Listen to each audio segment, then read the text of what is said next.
Good evening, everyone. Long time no see. It's been a while since I've done a live stream. Hope you're doing well. I miss you all. I'll let people tune in first before I go any further.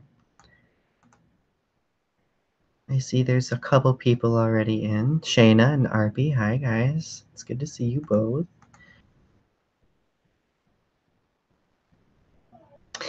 Okay, so,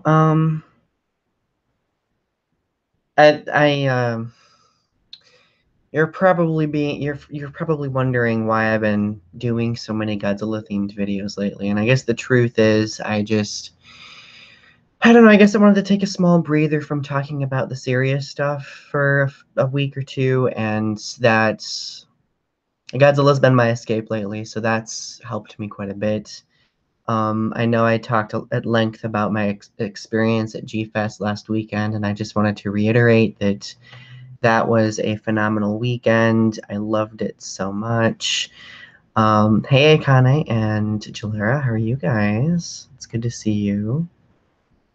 I'm kind of surprised five people are watching. Oh my goodness. Um, it was a wonderful weekend. I was just talking to somebody the other day about because I like, and you guys know that I mean battled with depression every day. It's like a constant thing for me. But last weekend there was not a single moment where I recall being depressed. It was a wonderful weekend. I enjoyed it very much. So I just wanted to reiterate that, and yeah, and to just praise the weekend yet again. Um, this video might be a little long, mostly because there are a couple different things that I want to talk about. The first thing that I'm going to talk about, and well, just FYI, trigger warning, I'm going to be talking about suicide, suicide awareness, depression, and Chester Bennington. It's been 1 year since he passed, and I wanted to dedicate a portion of this video to talking about him and how I've been coping with this loss over the past year. I also will be talking a little bit about my YouTube right now and where I see it going, I guess, in the very near future. But I'm gonna talk about Chester first. And I mean, I don't really know where to begin exactly. It's obviously a very difficult subject for me still. So, um, the 20th, which was Friday, that marked 1 year since he took his life. And I spent the day with my roommates. We went to a memorial, the same memorial that with the same people that we went to the memorial with last year. We had a little get together. We had some food, and we just spent our time reminiscing a bit about listening to Linkin Park, our fond memories. The individuals who were there who met Chester told us some of their stories about what it was like meeting him. It was all in all a good experience, and I feel like it helped me get through that day because I really do feel like that day is going to be very difficult. Um, but I guess what I wanted to say the most, um, I actually wrote it on Facebook, and I'm going to read it to you. I was really trying hard to find some way to capture how I was feeling that particular day, and I did that. I did that. Let me find it. Let me wade through all of my Godzilla and Mothra stuff that I posted on Facebook that day. Um, okay. This this is what I said, okay? It's just some reflective material for that day. For that day. Today marks a year since Chester took his life, though it still seems like yesterday.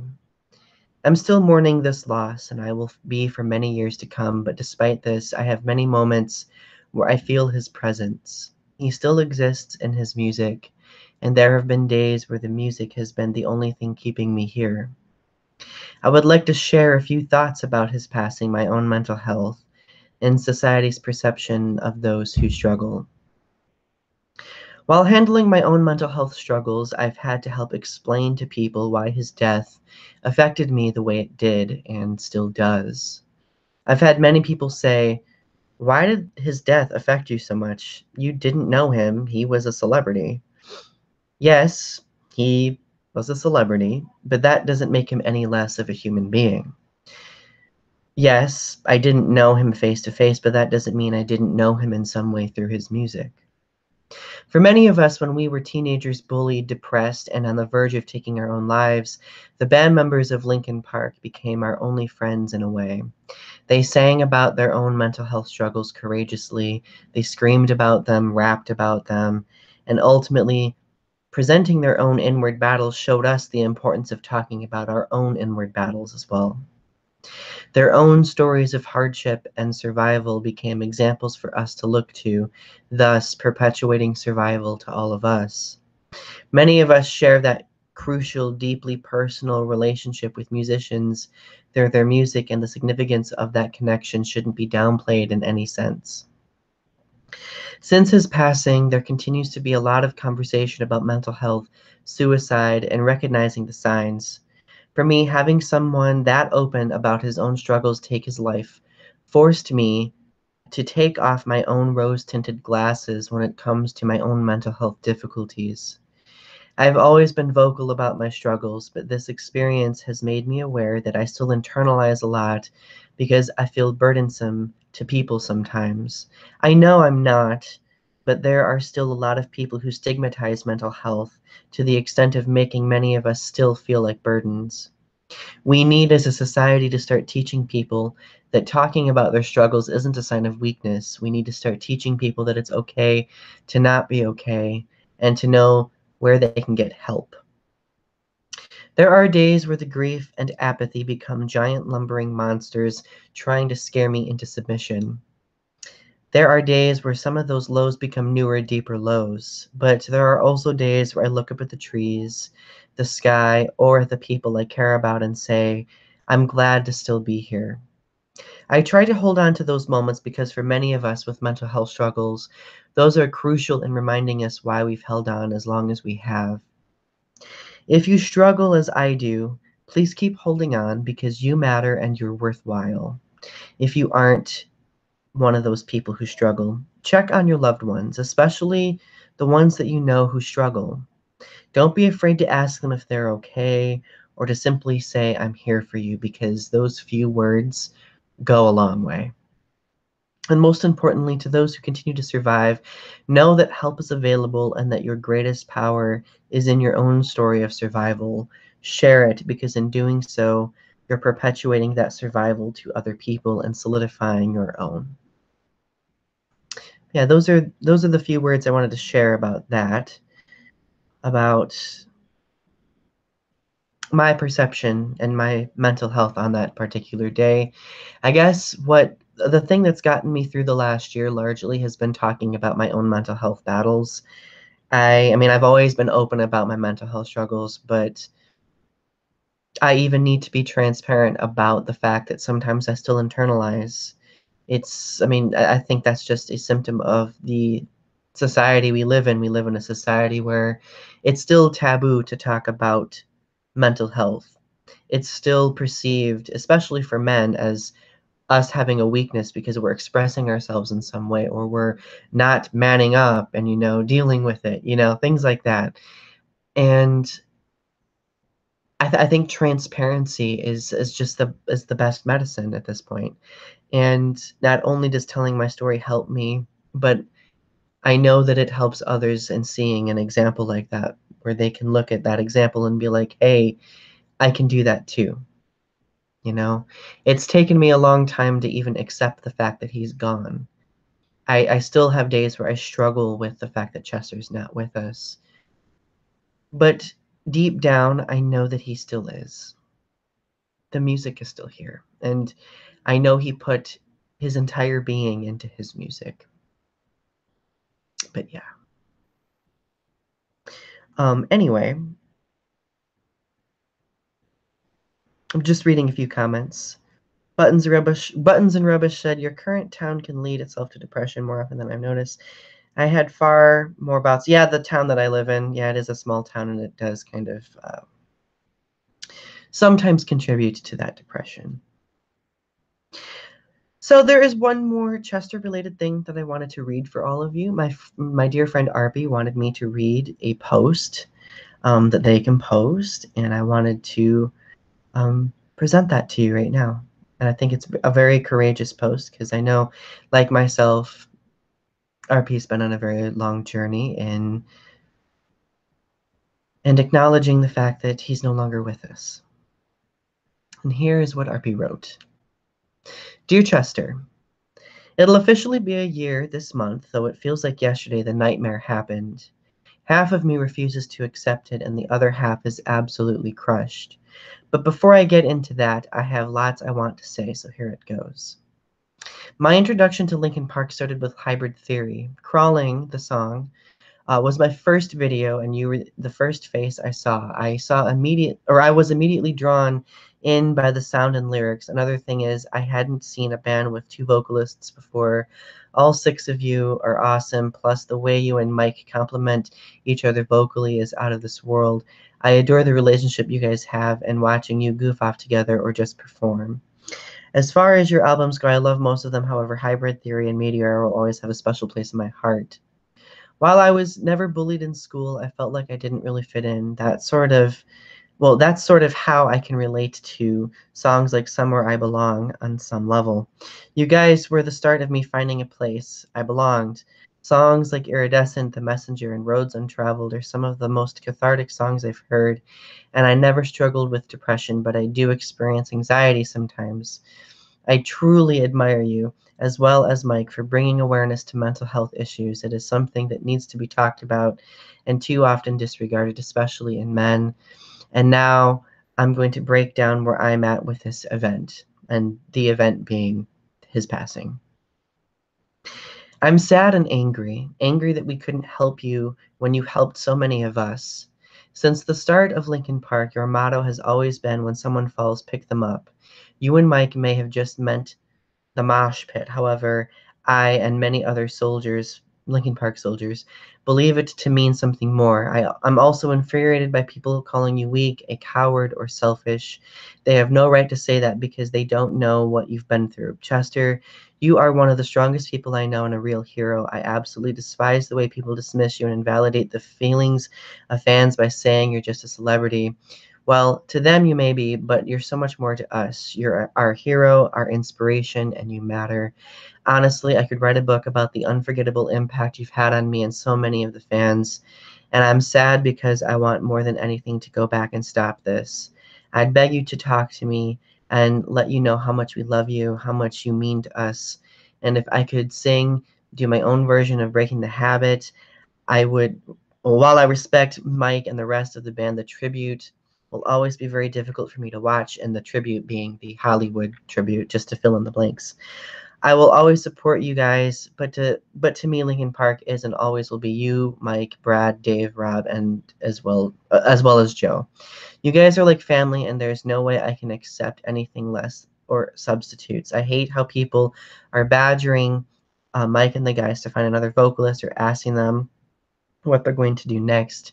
Seriously, I wish they'd respect them enough to not badger them with questions they don't have answers to.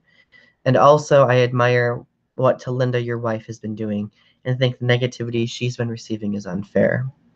As far as the part of me that refuses to accept goes, that's what scares me. I guess the reason I will never come to fully accept this is because I'm scared. The thought of you taking your life is something that is a nasty surprise, but it seems so strange and wrong.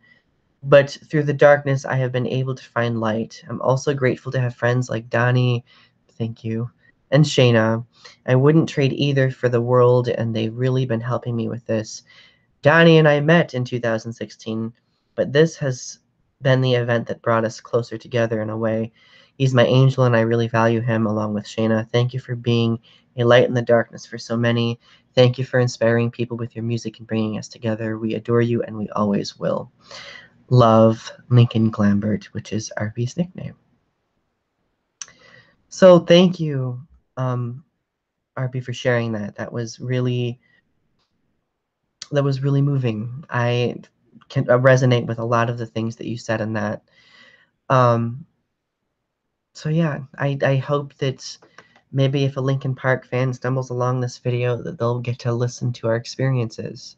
I would also like to do a little shout out to my friend Shayna Poonam Barnett. I hope I pronounced your name correctly, by the way. She has a YouTube channel where she did a video about Chester as well, and it's definitely worth checking out. I would strongly encourage you to do so. But anyway,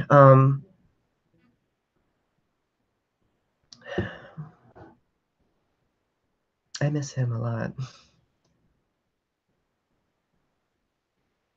I do. I'm dropping stuff on the floor. Okay, so reading a few comments.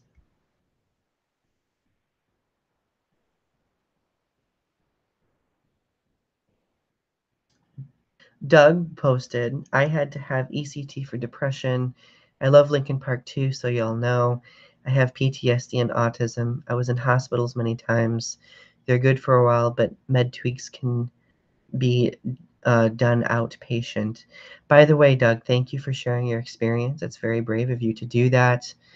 I am sorry that you also suffer with depression, but it sounds as though you have had some sort of treatment for it, and I think that's great. Like, I'm really happy for you. Thank you for joining us. But yeah, you know, I've been I love doing this. I know I say this every single time I do videos, but I really, really love doing this. And lately, I've been super I don't know, I guess this past several months I've been super discouraged about YouTube. I mean, starting back with the loss of the partnership and everything, that's like I feel like I've lost a lot of my inspiration for YouTube. But I'm not giving up. I've been getting frustrated because I've had subscribers message me being like, Donny, YouTube is unsubscribing me. I don't know why. I've not been getting your updates. And one way to ensure to prevent that from happening is if you go on if you go on my page, or even at the bottom of this video, there's going to be like a little bell button next to my name and next to the subscribe button. If you click that and enable all notifications, I don't think you'll have to worry about being unsubscribed from my channel anymore. But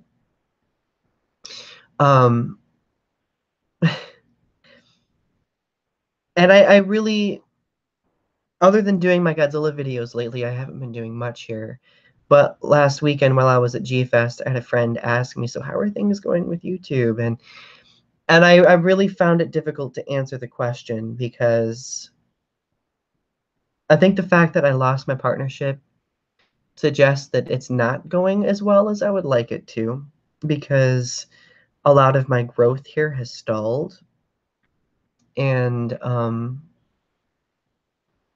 that's discouraging. Like, it's already very difficult for small YouTubers like myself to grow, but to having lost that, it's really made me think, what else am I gonna do? You know, I mean, YouTube has not communicated with me.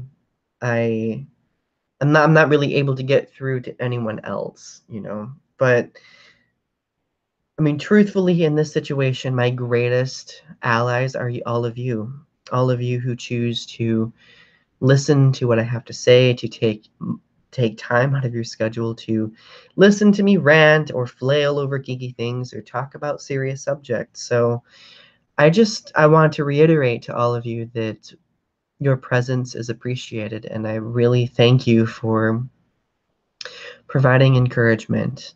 If you're still trying to find ways to assist, and I hope you are, But of course, it's not required. Just being here and listening is assistance enough. But feel free to share my videos around. Subscribe if you haven't done that yet. Show my YouTube channel to your friends. Tweet it, share it on Facebook, share it on Tumblr. I really suck at Tumblr. I know I've said this before. If you use Tumblr, please, if you can, share my stuff there. But I want to keep growing, and of course, with my mental health issues, like having lost that really wasn't helping me much. Because, I mean, the truth is, you can create shenanigans here on YouTube and reach a huge audience, but if you do serious videos, a lot of the time you're lucky if you get, say, 50 to 100 views on a video. And the truth is, there are smaller YouTubers who have an even greater difficulty than I do with that.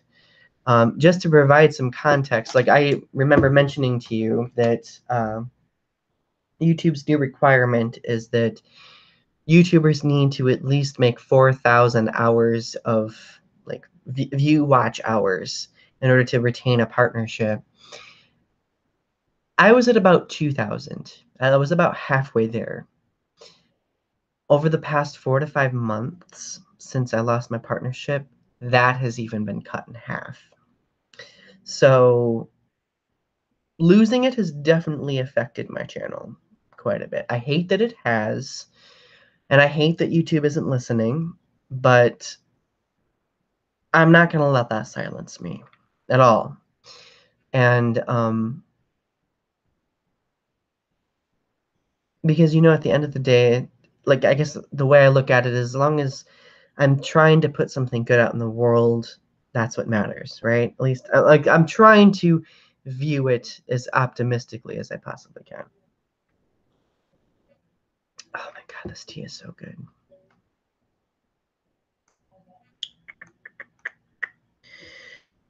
Oh.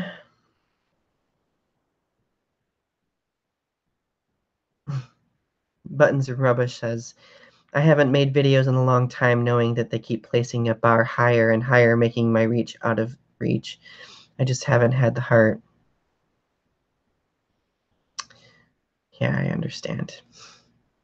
But don't give up, okay? Because what I've been on YouTube since it started, way back in, 2006? Forever, henceforth, YouTube's backbone will always be small content creators. It'll always be people who are brave enough to sit, turn on a camera, and talk. I firmly believe that, and I always will believe that. Because in our world, people have an inherent desire to want to connect to other people. Like, as connected as we are technologically, people are very lonely. And I think that sometimes listening to other people's experiences is helpful for many. It helps them kind of not feel as lonely, And I think that's what YouTube did for me. I remember when I first started on YouTube, I would watch like Olin Rogers. I would watch Chris Crocker when he was on YouTube. Tyler Oakley, way back at the beginning. I still sometimes watch his stuff. There were so many good. There still are many good bloggers here, and I really think that one of these days YouTube is going to realize that the personal connectiveness that YouTube created years ago, that's what's going to keep people here, yeah.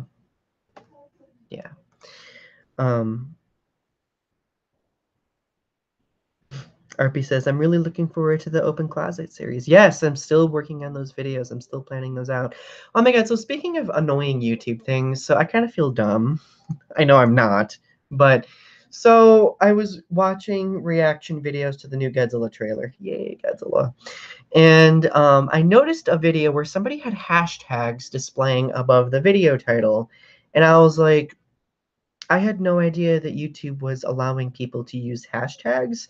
For a moment, I was like, oh, it's probably something that only YouTube partners can use now. Like, I wouldn't be able to. But apparently now you can do that. Like, people can use hashtags. And I'm hoping that maybe the use of those hashtags might spice things up here a little bit. Like if you look at my video, that if you're watching it right now, you'll probably see the hashtags LGBTQ make Chester proud and Chester Bennington above the video. There's a random word this. I don't know why that's up there, but I need to figure out the formatting of it because it seems to be a little bit problematic. But I'm going to start using those hashtags above my videos. So if you see those, don't be alarmed, okay? Doug says Godzilla is not only a hobby but coping niche. Basically, Godzilla has, in a sense, saved me from doing something as cowardly as suicide. He saved my life, for the lack of a better term. You know, I feel like I could have written that because Godzilla is that to me too. Particularly Godzilla, very much so, but particularly the character Mothra. That is the character that really, really did a lot for me. Jalara says, don't forget to click on the thumbs up. Yes, please, everyone. Click the like button, subscribe if you haven't, all of that jazz. Believe me, every small little thing helps me considerably. Shayna says, correct me if I'm wrong, but I spy with my little eye Mike Shinoda's signature. Yes, this is Mike Shinoda's. I'm wearing the post-traumatic shirt right now. I felt the need to wear it based on what I decided to talk about for this video. So that album has been getting me through so much lately, you guys. I cannot emphasize it enough. His album Post Traumatic has been getting me through a lot. So yeah. Okay, so I guess I should oh my god, I forgot to tell you guys. I'm probably gonna do a video about this more concretely, but you'll notice, well, you probably noticed from my G-Fest video that literally all that I bought at G-Fest was art made by a bunch of other people. All right. So if you look around my room, you'll see some art. Okay, please don't destroy my webcam, Donny. Okay. That up there is a black and white piece by Matt Frank. I have art over here by my friend Danielle, by Danielle Ryan, by Marianne Plumridge and Bob Eggleton. Sorry if Danielle watches this. I am sorry that I like kind of forgot your last name. But I remember I don't think you have your last name listed on Facebook. I have art over here, also by Marianne Plumridge. That piece up there on the upper left, that is, I think it's upper left in your perspective. That is by Jared Faust. That was given to me by my friend Maddie. Thank you, Maddie, so much. I really appreciate it. And you can't really see the piece under my TV, but that is a piece by his name is Rafe. I think it's Frome. I hope I'm pronouncing that right. But my room is literally Godzilla art everywhere. So if I do videos at my usual angle, you'll get a full view of my Mothra wall. I'm calling it my Mothra wall. So yeah. Regarding other updates in my life, nothing else is really happening. I'm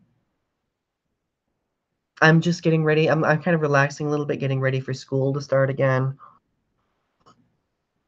I'll get to at least enjoy 1 year of my life not being completely destitute, so that's going to be really nice. Doug asks, what do you think of the kaiju toy company, the Vampire Robots? I bought the Godzilla 71 Marmot holding orbs. Okay, so the weird thing about me is that I don't collect figures anymore, really. I used to, but I've been more focused on art, so I'd have to go research that toy company to see what figures they have. So, but thank you for letting me know. I'm definitely going to check that out now. So, all right, it's been about 30 minutes. You've listened to me blab for that long, and I really appreciate you doing so. I'm going to probably wrap my video up here. Again, I can't thank you enough for listening and being here talking to me. Um, I'm going to be doing a couple more videos here soon. One is going to be another Godzilla related one. I really do want to talk a little bit about kind of bonding with some other Godzilla YouTubers a little bit, because like somebody tagged me in something on Facebook the other day, one of my friends from G-Fest, and they like put a listing of their favorite Godzilla YouTubers, and my name was among that like in that list. And I was like super flattered because I've never really identified myself as a Godzilla YouTuber. I've always identified myself as an LGBT YouTuber. Um, because there are Godzilla YouTubers who will like post game footage, movie footage, who'll do like toy or figure unboxings, things like that. And I really don't do that. I will like do reaction videos. I talk about Godzilla here and there. I talk about his significance and I talk about symbols and metaphors, but I don't go far beyond that. So I'm considering doing different things Godzilla related too, because I don't know. I'm internalizing and embracing the fact that well, I can do videos about whatever I want, right? Right. When I was on a network, when I had a YouTube network uh, partnering with me, I was always told that, and I was always discouraged from making videos about diverse subjects. It's always best to stick within one subject area. But truthfully, all of these things are super important to me. Like I love LGBT activism. I love Godzilla. I love talking about Star Trek. I love talking about life. I love just having conversations. And if I guess my channel has any theme, the theme of having a conversation with people, I think is the most important thing. So anyway, subscribe to my channel if you haven't yet. Please share my videos, share my channel, tweet me, share stuff on Facebook, wherever. I really appreciate all of your support. Every small thing that you do really means a lot. So it's appreciated. Anyway, I will talk to you guys soon, and you have a good night.